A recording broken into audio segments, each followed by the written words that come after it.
Welcome to the Stark Reflections on Writing and Publishing podcast. There has never been a better time for writers. More information, options, and opportunities are available to you, but navigating these requires insight. Join Mark Leslie Lefebvre as he draws upon more than a quarter century of experience as a writer, a bookseller, and a trusted book industry consultant to explore and reflect on the writing and publishing landscape to help you make informed choices on your writer journey.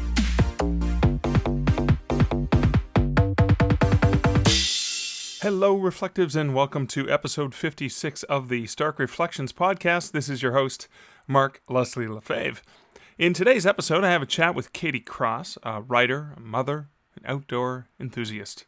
We talk about her fiction writing as well as the nonfiction writing business she runs. We talk about the balance of motherhood, physical activity, writing, and much more.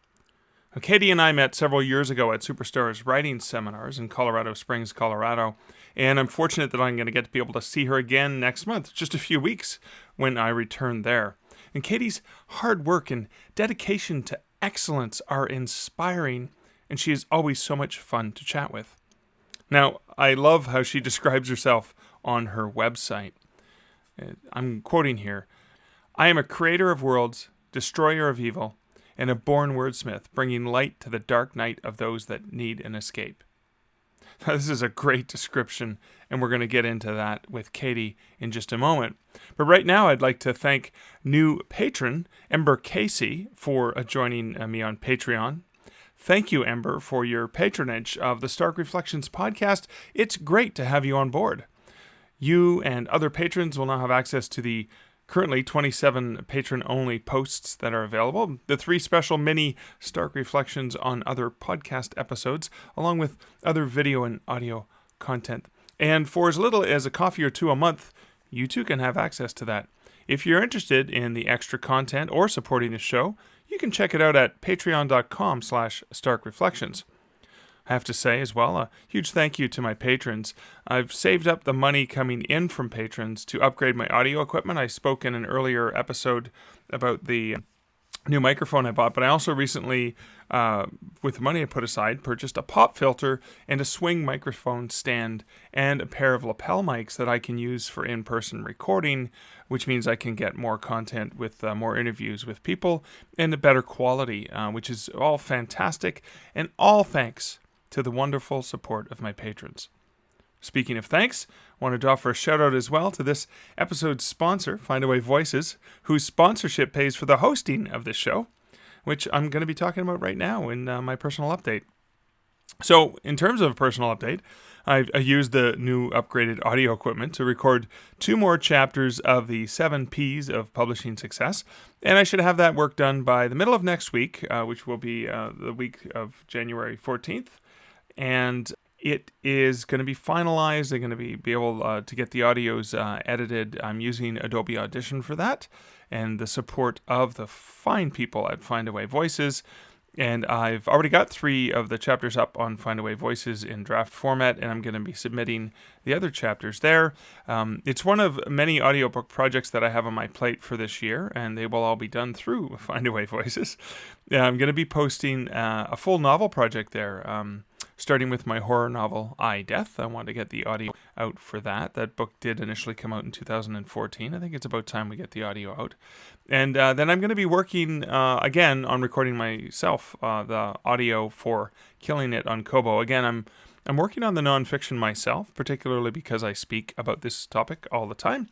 But when it comes to my fiction, I'm going to be using the professional narrators that you can find through Findaway Voices. And regardless of whether I'm using a professional narrator that Findaway Voices project manages for me and helps get that up and running, or I'm doing it myself, I'm still in control of the pricing in the world's largest distribution platform.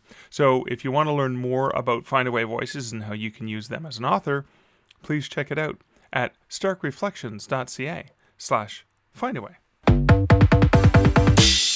Now, I briefly mentioned Killing It on Kobo, and I have to say I'm delighted with all of the great comments and the reviews that people are leaving about that, and also about the more generic publishing success book. Now, not specifically Kobo, but publishing in general.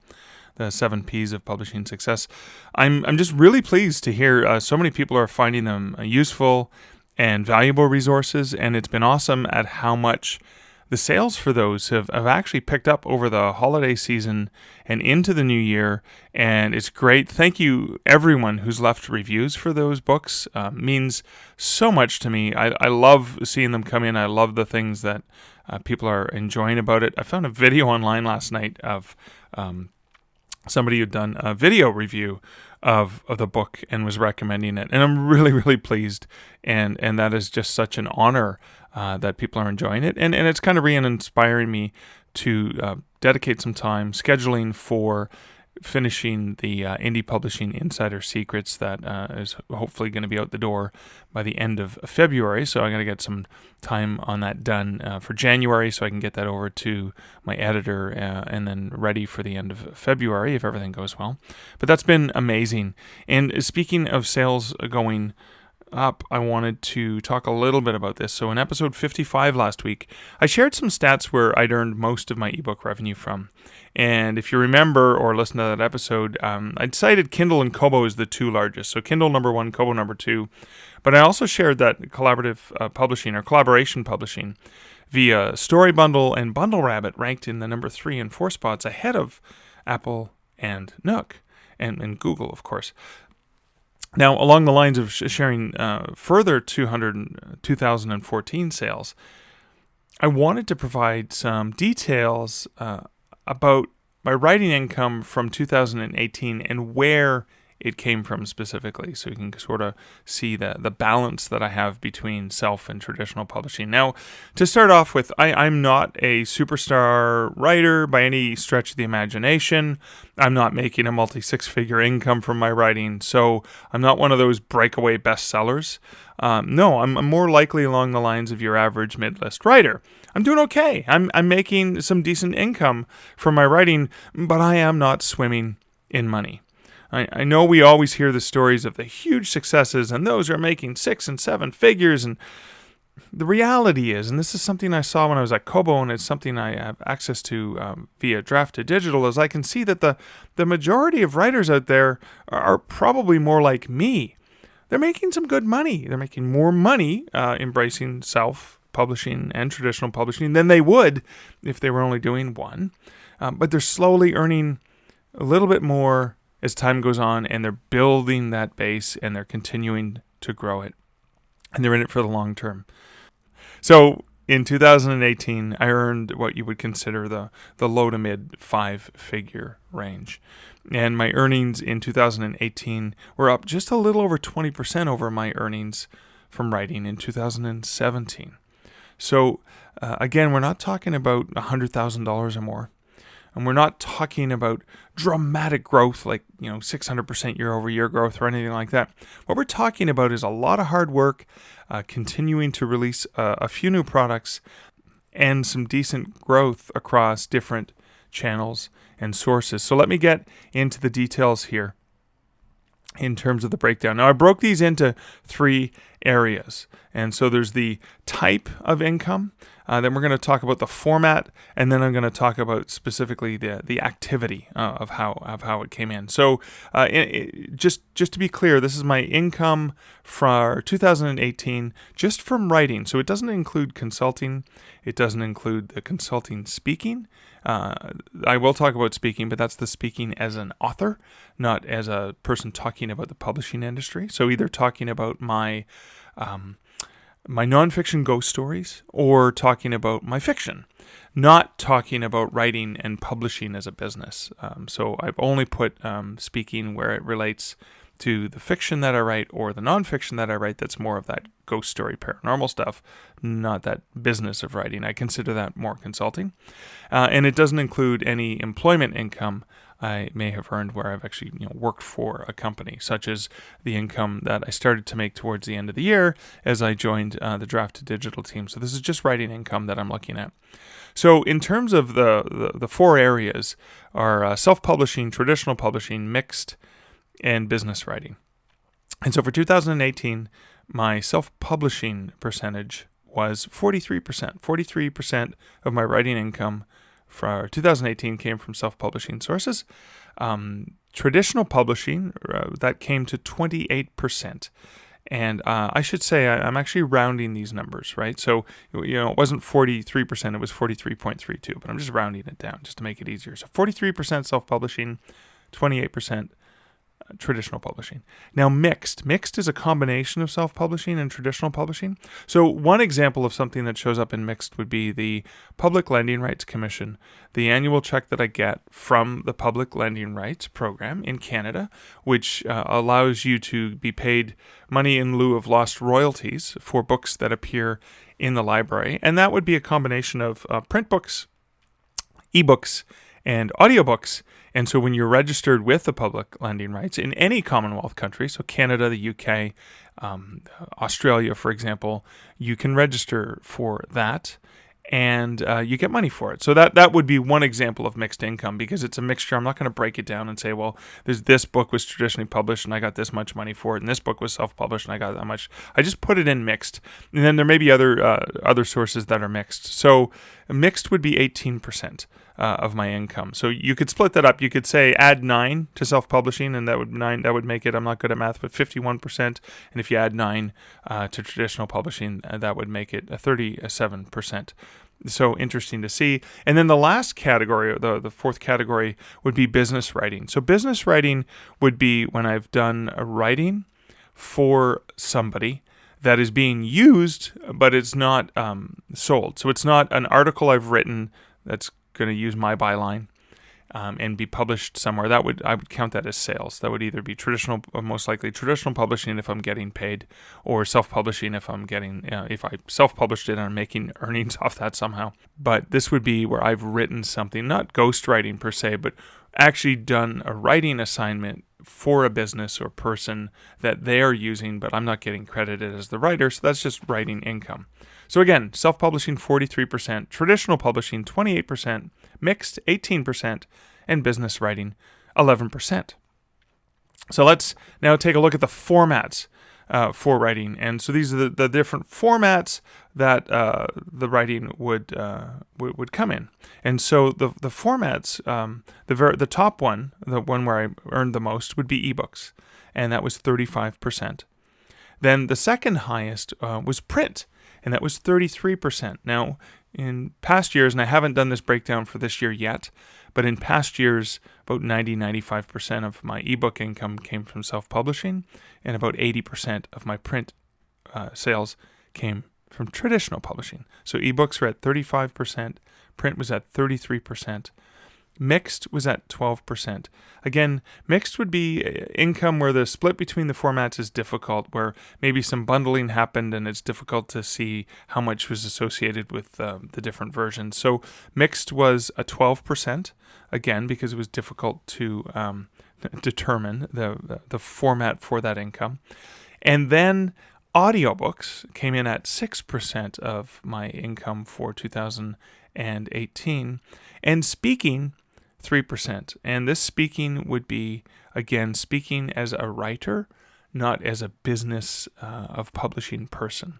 So speaking about my fiction or speaking about my nonfiction, paranormal, ghost story stuff. So this would be honorariums or fees that I've received in order to go and speak to a group, etc. And again, that's separate from the consulting speaking that I do, which is a higher number. So now that we've broken down the formats, let's take a look at the activity. And so I have 3 activities that are for this. So actual outright sales. So that would be royalties from a publisher, for example, or my monthly sales that I get from Kindle and Kobo and Draft to Digital, etc. They'd be direct sales. They'd be sales that I would make at a con or where I have an author table. And then you have writing, and I talked about that as well. Again, writing that is not writing that I'm selling or selling directly to consumers or selling to a traditional publisher. Writing that I've done on assignment where I'm paid to write something, but I don't get the byline credit for it. So that's sort of business-ish writing. It doesn't have to be business writing, but it's a business of writing. And then speaking. So I have sales, I have writing, and I have speaking. And so my sales accounted for 85% of my income. So that'd be royalties and advances, etc. Then the writing, the actual where I've done writing on assignment, etc., where I don't get credited as the writer, that would be 11% of my income. And speaking would be 4% of my income. And again, that's just speaking so kind of as a fiction writer for the most part. So that's the breakdown in just different ways to slice it. And in a future episode, I will get to breaking it down between where my traditional publishing revenue came in and what format this worked at. And so just try to break down a little bit more granular because I thought that would be valuable to share. It's good for me to analyze and to understand what 2018 looked like compared to the previous year, and then understand how may that change some of the things I'm going to focus on for better success in 2019. And I hope you found that valuable. Again, there was a lot of numbers and my head's a little bit full and stuffed. So in order to alleviate all the numbers flying around in our heads, why don't we move over to the main content for this episode, and that is this fantastic conversation with Katie Cross.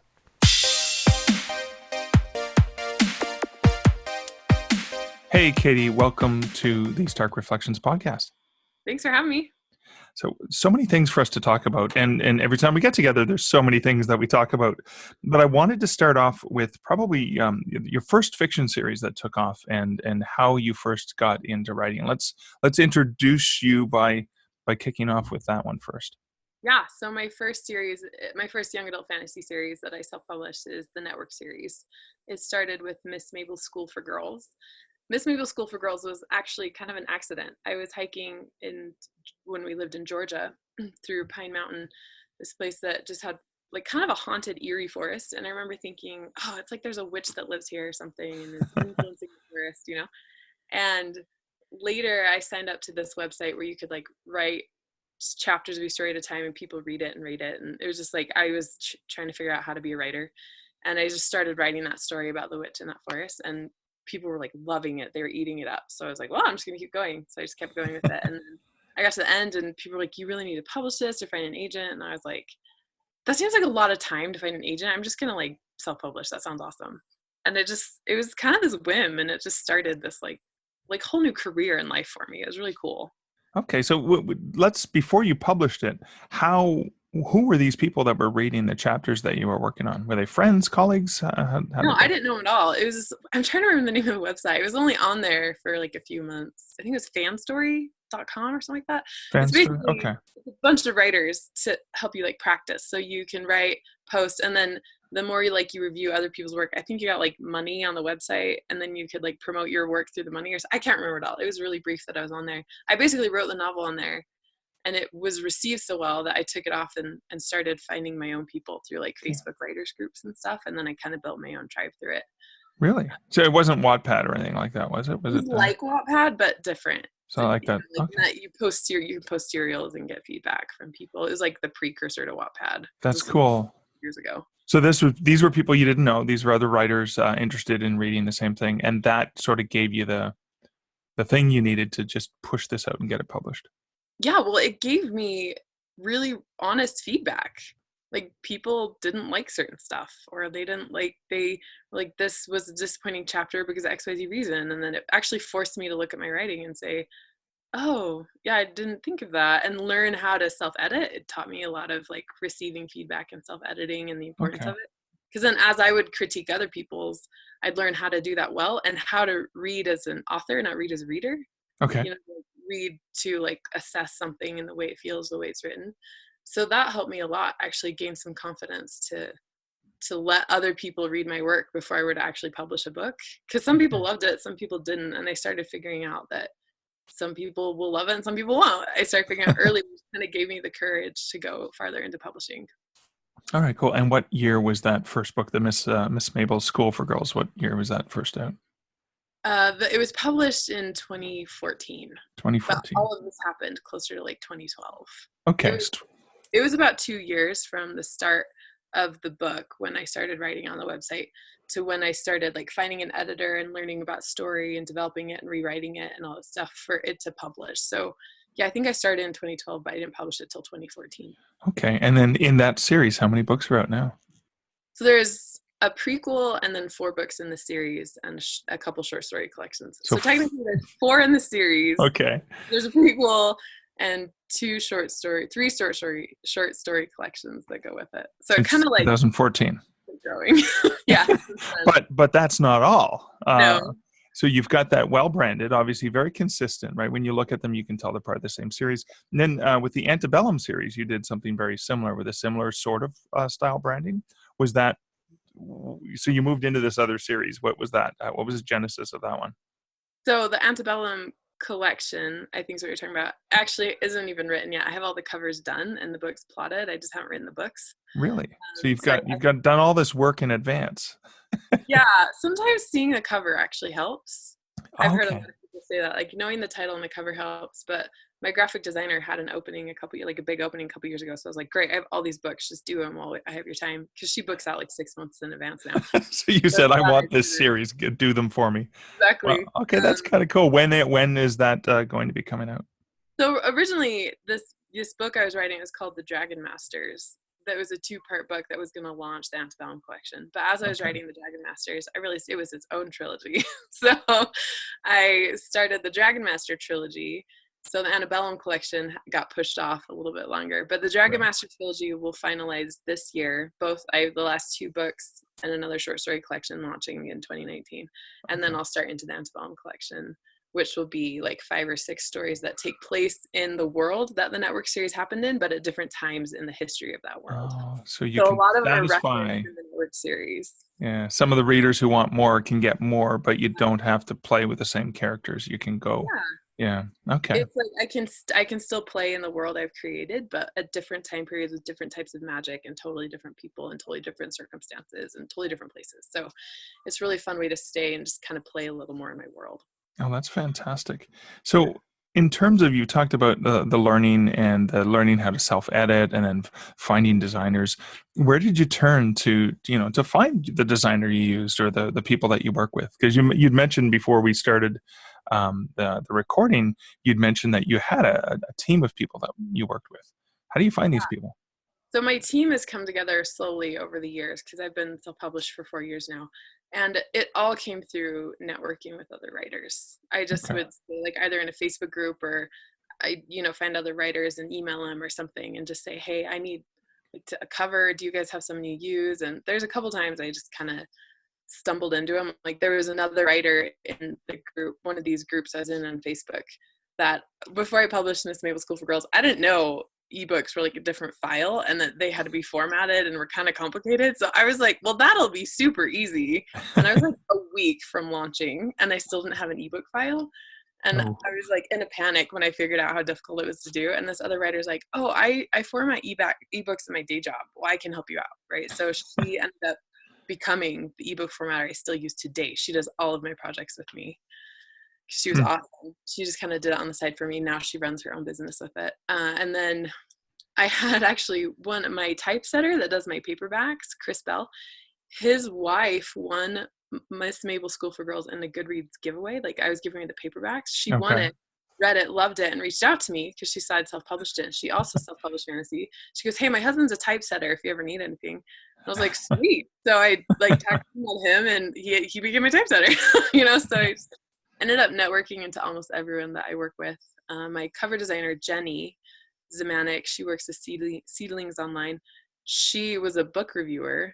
Like she ran a book blog and Right. someone that reviewed my book on their blog recommended my book to her. So she did it and I found out. So I was looking at her review and then I saw that she was actually a graphic designer. So I reached out to her and now she's my sole graphic designer. So it just sort of cobbled together over time. Oh, that is kind of great. And you'd moved around a lot, right? Yeah. Yeah. So my husband was active duty Army for most of our marriage until just recently. And so every 6 months we were moving for a while. So we were packing up like crazy, which made working in an online space super super nice because as long as I had my computer, I had my job. Okay. Before I went into publishing, I was an RN and it was really hard to like transfer my license from state to state and find a job if I was only there for a few months. And then my husband deployed all the time. So once we had my son, it would almost be impossible to really be able to be a nurse. But by then I was well into the publishing world, so it was fantastic. Okay, cool. Now you mentioned son, and I know that you are a mother, so you've got that part of balance. How do you do that? With especially if there's little people running around. How do you get all this done? Like you talk just in the network series, how Yeah. many assets you wrote published in the last 4 years? Sometimes you talk to some authors and he's like, yeah, now 4 years have passed and I'm almost done my first book, Yeah. and yet you had little people. Yeah. I do. How do you get that done? Two little people now. I have a 4-month-old daughter and a 3.5-year-old son. Um, a lot of it comes down to efficiency and intention. So people ask how I balance, and I say I don't balance. I counterbalance. Okay. So some days I have to give more to my kids, and then the next day I just have to counterbalance into work a little bit more. So for example, both my kiddos are sick, and they have been for the past 3 days. So yesterday I started working at 8 o'clock at night and worked till about midnight Okay.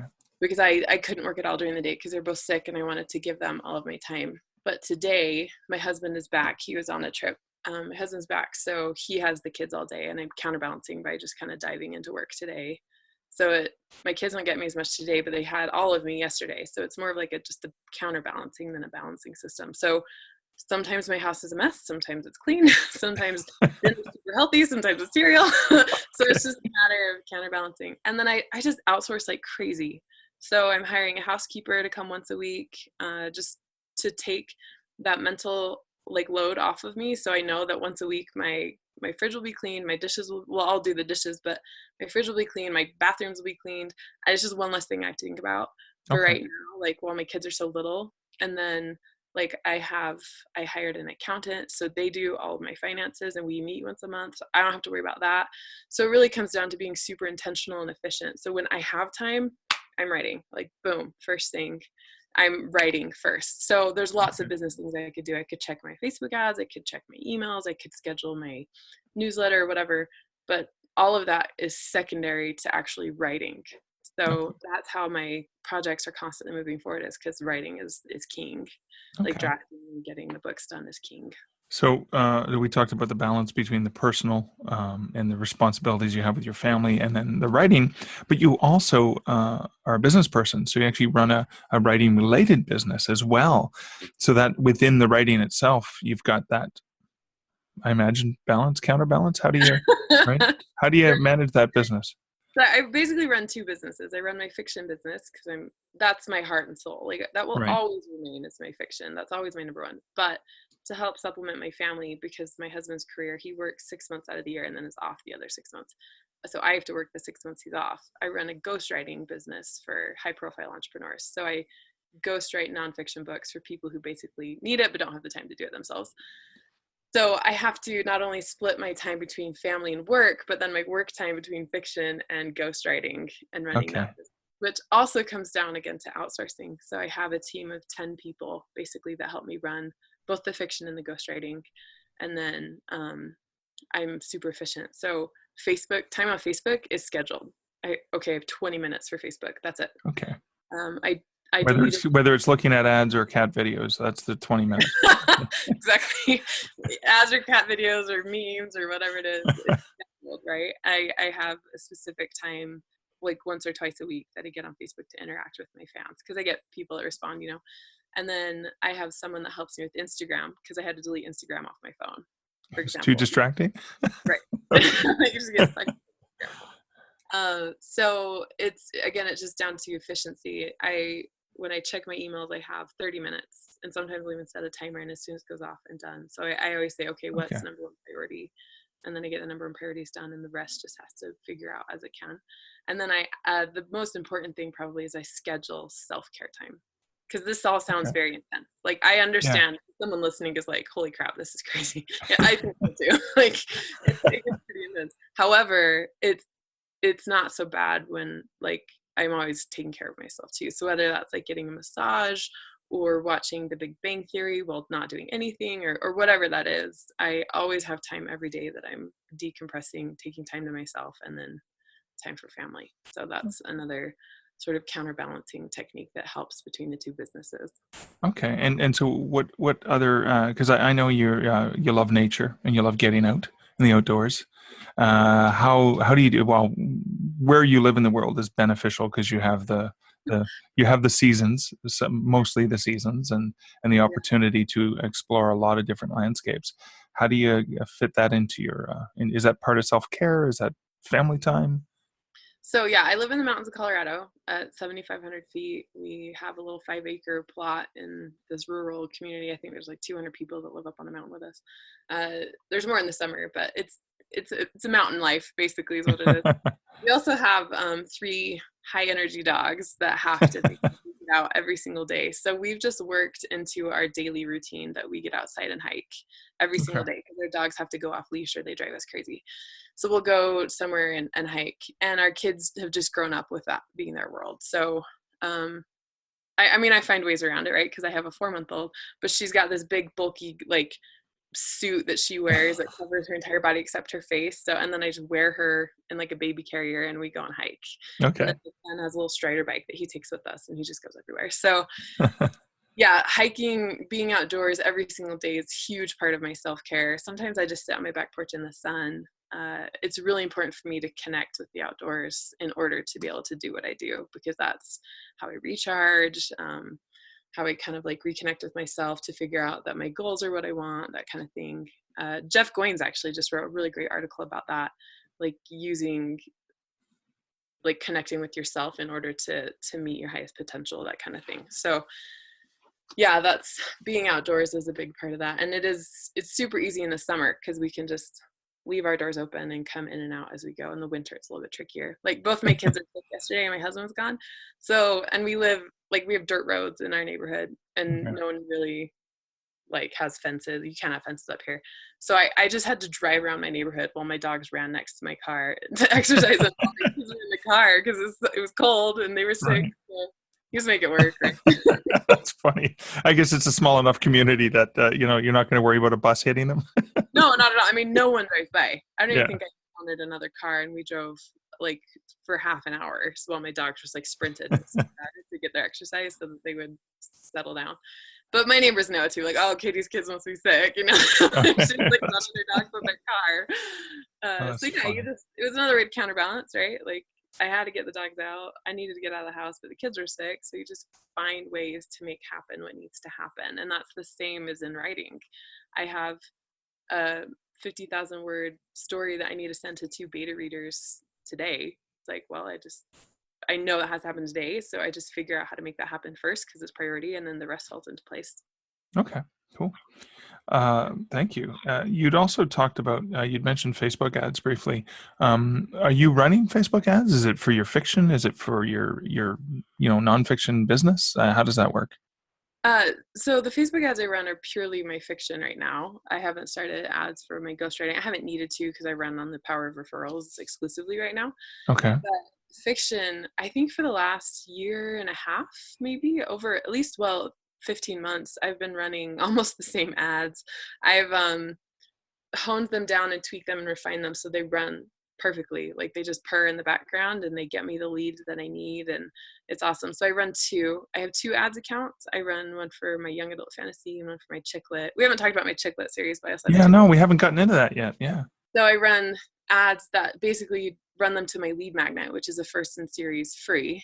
And Okay. so I've refined and honed the ad copy and the image and the system of how that works to the point where I think on my fantasy I'm getting ads. I'm getting clicks like subscribers at like 25 cents.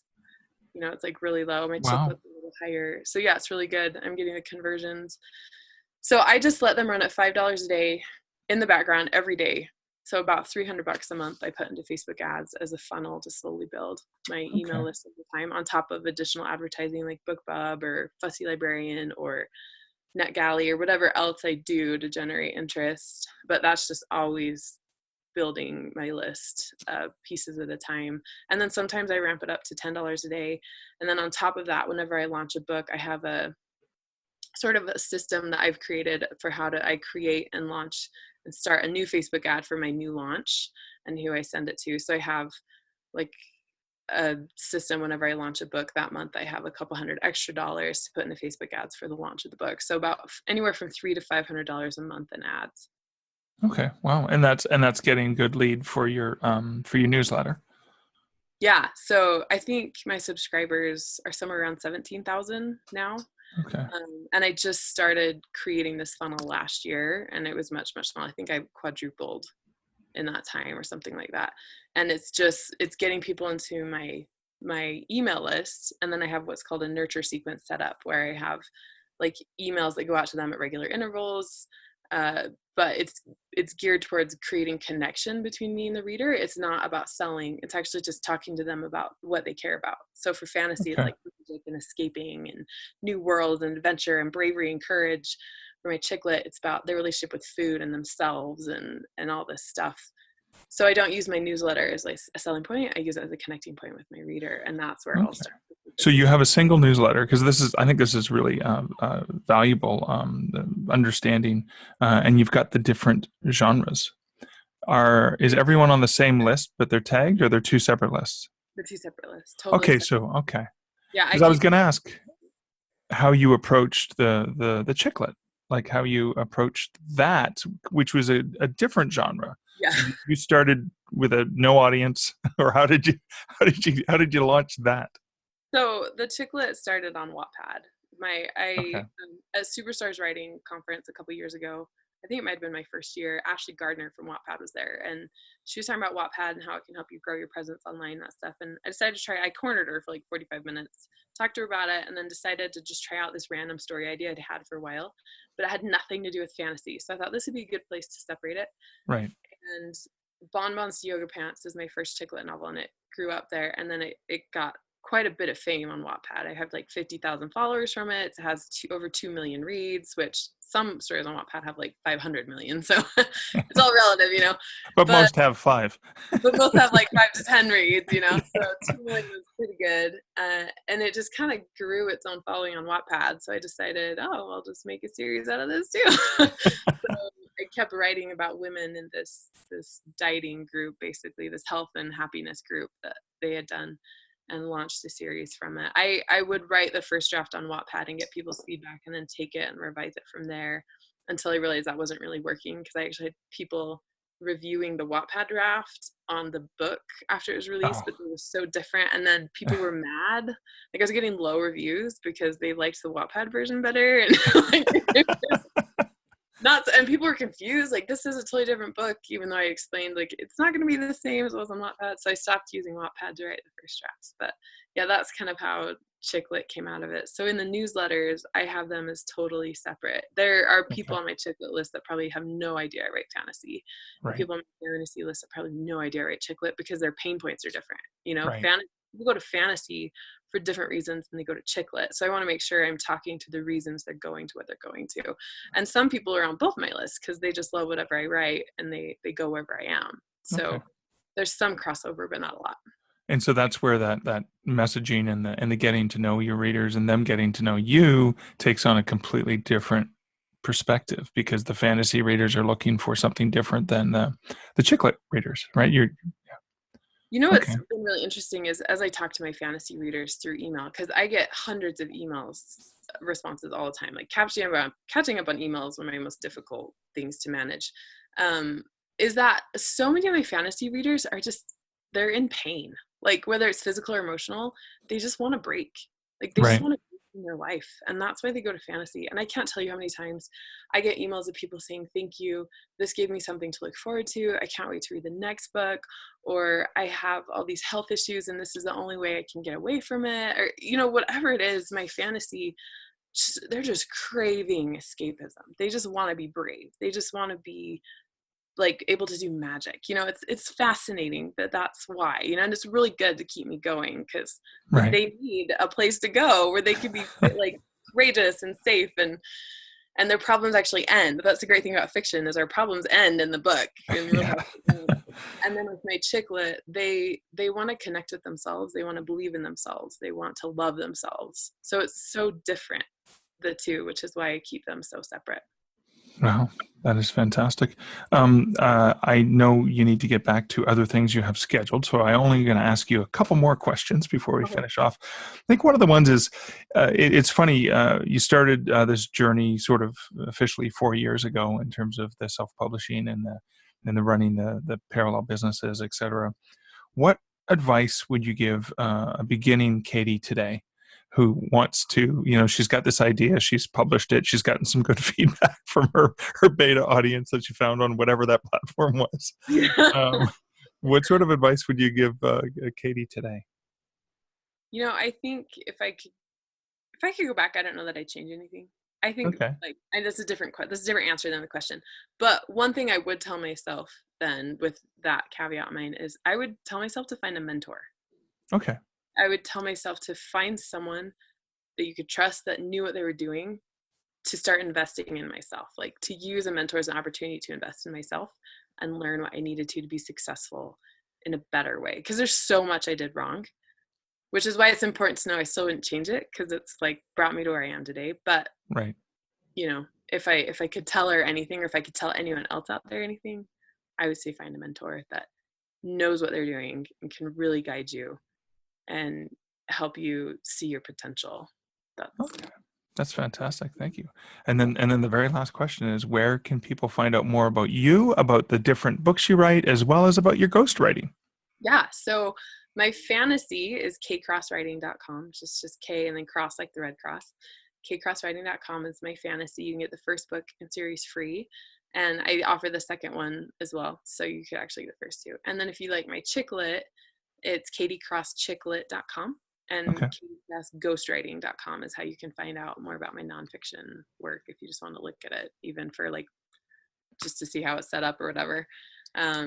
Those are the three main places you can find me. And then I'm on Instagram and Facebook, mainly. I don't really get on Twitter anymore. I had to delete that one too. Yeah. Control, right? Yeah. Don't keep snacks in the house. You're going to eat them. I know. I just take it all off my phone. I just take Candy Crush off my phone, everything. That's awesome. Katie, thanks so much for spending the time with me today. Yeah, thanks for having me. This was really fun. I really liked what Katie had to say about balance and counterbalance. And it was kind of an interesting thing because you look at the things that she's balancing in her own life. She's balancing the family life, being the mother. She's not only balancing the personal with the writing, but she has two different kinds of writing. She has the fiction writing, and she also has the business writing. And so balancing all that, and we know she prioritizes in the writing area, she prioritizes the fiction writing because that's what she's most passionate about. And in her personal life, she's most passionate about her husband and her kids and the dogs going out for a walk and hiking in the Colorado mountains. So I found it fascinating that she's come to grips with the fact that there's going to be days where the food that they're going to eat is not going to be the most healthy, or that the house is not going to be as clean as it could be because she has outsourced some of those activities and has a housekeeper come into them, and recognizing that it's okay that one day she's going to spend the entire day looking after the kids who are sick with the flu, and then the next day her husband's going to take care of that. And so she's going to get nothing done in terms of her business and her writing on one day, and she's going to get a lot done after everyone goes to bed the following day. And I think it's important to look at that in your own writing life and in terms of the things that you're balancing, because if you're working a full-time job and you're trying to get the writing done on the side, you're going to have to make different priorities in terms of, are you going to treat yourself with binge watching your favorite television program once you finish the task that you have to get done? So I'm interested in the resources that Katie talked about, and I'm going to be looking them up myself. I'll put links to them in the show notes at starkreflections.ca, and I wonder if there's possibly things that you can find valuable in balancing and counterbalancing your own writing life. Well, that's it for episode 56 of the Stark Reflections podcast. Again, this is Mark Leslie Lefebvre. Thanks for joining me this week on the podcast. I would appreciate if you enjoy this podcast to leave a review on the favorite podcatcher of your choice or to share it with a friend that you think would find it valuable. If you have any comments to leave, please leave them at starkreflections.ca or you can @me at Mark Leslie on Twitter. So, until next week, here's wishing you great writing and good Stark Reflections. Thank you for listening to the Stark Reflections podcast. You can find show notes for each episode at starkreflections.ca.